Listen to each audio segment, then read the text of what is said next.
En plein entre-deux tours des élections municipales, cela ne pouvait pas tomber plus mal pour les socialistes, mais en matière de chômage, le calendrier est comme les chiffres, impitoyable pour le gouvernement.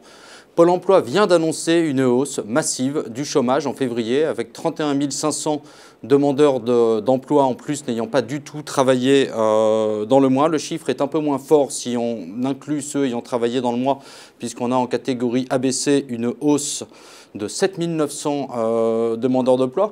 Alors évidemment, c'est un gros problème pour le gouvernement, c'est un gros problème politique d'abord, puisque ça vient rappeler à ceux qui l'auraient oublié que le pari d'inverser la courbe du chômage n'a pas été gagné en 2013 et est encore très loin d'être gagné pour 2014, comme le rappellent, faute de croissance, tous les économistes.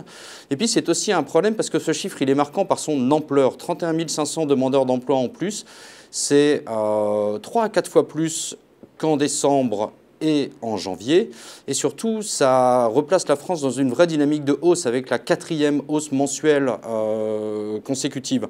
Alors, quels sont les motifs d'espoir? Eh bien, c'est assez vite vu puisqu'il n'y en a pas beaucoup dans ces chiffres. Le chômage des jeunes qui reculait depuis l'été dernier confirme après le mois de janvier qu'il repart légèrement à la hausse. Pour les seniors, la hausse reste toujours marquée. Au global, la France compte désormais 3,35 millions de chômeurs en catégorie A. C'est un nouveau record absolu et historique. Face à cela, le gouvernement manque de réponse, ou en tout cas de réponse immédiate.